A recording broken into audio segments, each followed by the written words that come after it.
আপনারা যেটা শুনতে চাচ্ছেন সেটা বলি।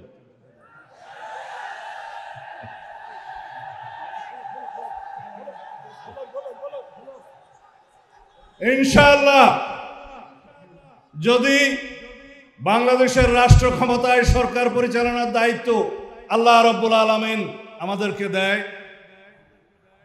এদেশের জনগণ যদি আমাদেরকে মহব্বত করে দায়িত্ব দেয়, যদি আপনারা সবাই সহযোগিতা করেন, মঞ্চে উপবিষ্ট যারা রাজনৈতিক নেতৃবৃন্দ, পীরে কামেল, হযরত উলামায়ে কেরাম, আমাদের দেশের বুজুর্গানে দ্বীন যারা আমাদেরকে পরিচালিত করেন, সবাই যদি আপনারা সহযোগিতা করেন, একসাথে থাকেন, তাহলে আপনাদের এখানে আজকে যে সমস্ত দাবি দেওয়া আছে, আমরা সকল দাবি দেওয়া এই প্রস্তাবের পক্ষে ইনশাআল্লাহ। কানুনি ব্যবস্থা,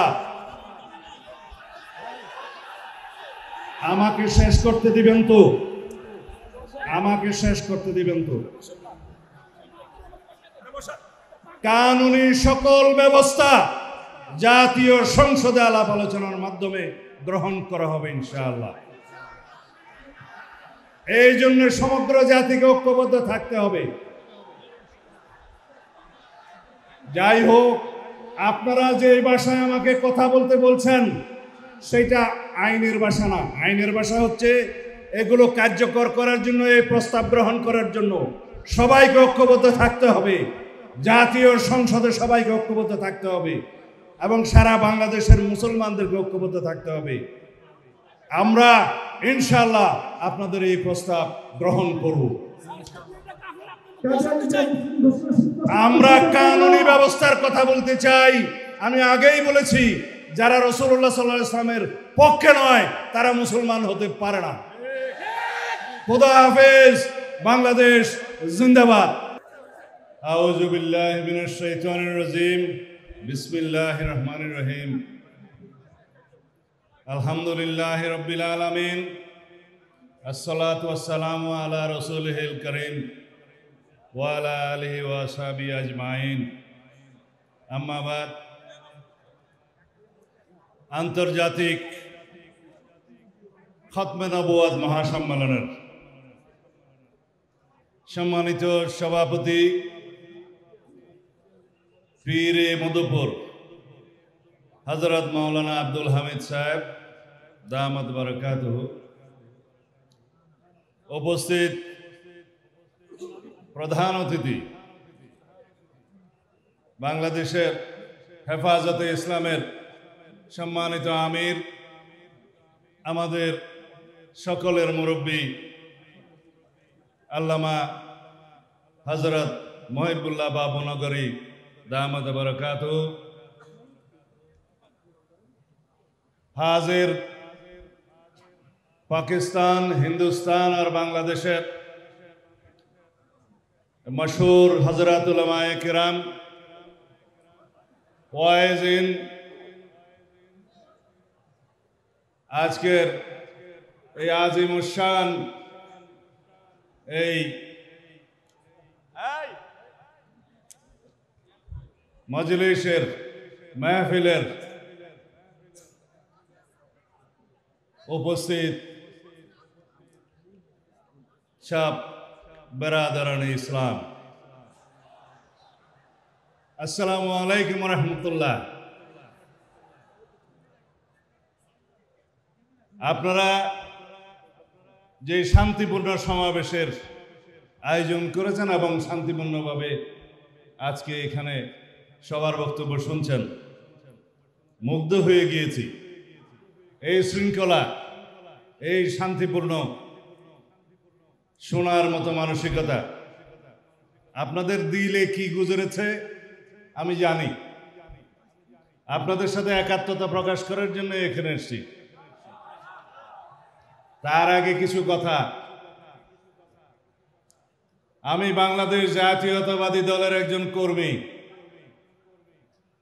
আমাদের নেতা শহীদ রাষ্ট্রপতি জিয়াউর রহমান বাংলাদেশের সংবিধানে প্রথমবারের মতো বিসমিল্লাহির রহমানির রহিম সংযোজন করেছিলেন।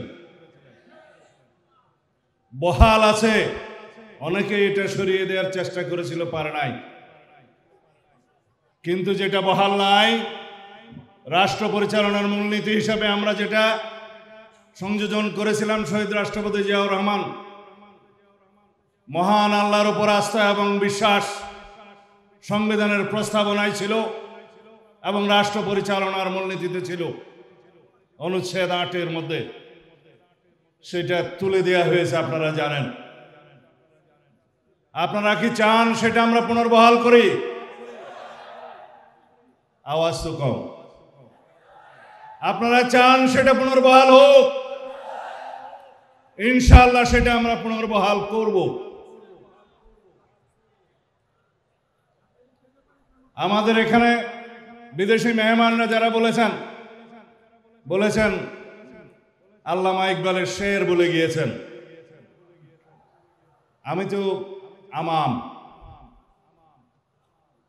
আপনারা শুনেছেন কোরআনের বাণী, ওমা আরসালনাকা ইল্লা রাহমাতুল লিল আলামিন। রাসূলুল্লাহ সাল্লাল্লাহু আলাইহি ওয়াসাল্লামকে সারা বিশ্ব ব্রহ্মাণ্ডের রহমত রূপে রব্বুল আলামিন প্রেরণ করেছেন।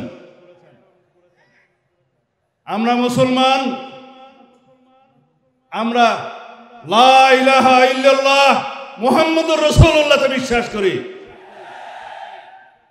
রাসূলুল্লাহ সাল্লাল্লাহু আলাইহি ওয়াসাল্লাম বলে গিয়েছেন, আমি আখেরি নবী, আমার পরে কোনো রসুল আসবে না, কোনো নবী আসবে না। যদি কেউ এর পরে কেউ দাবি করে থাকেন, নিজেকে নবী ঘোষণা করে থাকেন, তাহলে তিনি রাসূলুল্লাহ সাল্লাল্লাহু আলাইহি ওয়াসাল্লামের এই বাণীর মধ্যে নাই। আল্লামা ইকবাল বলছেন, কি মোহাম্মদ সিফা হাম তেরা হে। আল্লাহ রাব্বুল আলামিন বলছে, আমি তোমার। ये दुनिया चीज है क्या, लोहो कलम तेरा है। আল্লাহ রাব্বুল আলামিনের জবান দিয়ে এই শের বলছে।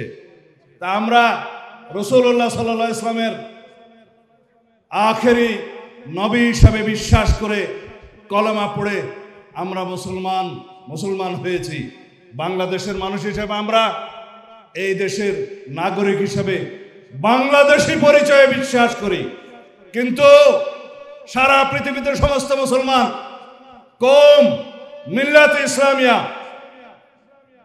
मजहब से, कौम मजहब से, मजहब जो नहीं तुम भी नहीं, जज्बाए बाहम नहीं, महफिले अंजुमान में नहीं।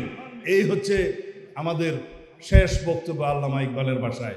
বলছে, যদি মিল্লাত ইসলামী আমরা একটা থাকি, সারা পৃথিবীতে আমাদের শক্তি। আমরা এই কওম হিসাবে, মুসলমান হিসাবে পৃথিবীতে বিভক্তির কারণে আজকে প্যালেস্টাইন আমাদেরকে হত্যা করছে, গাজাতে নির্মম হত্যাযজ্ঞ চলছে, সারা পৃথিবীর বিভিন্ন জায়গায় আমাদের রোহিঙ্গা ভাইদেরকে হত্যাযজ্ঞে শিকার হতে হচ্ছে শুধু আমাদের দুর্বলতার কারণে। যাই হোক, আপনারা যেটা শুনতে চাচ্ছেন সেটা বলি।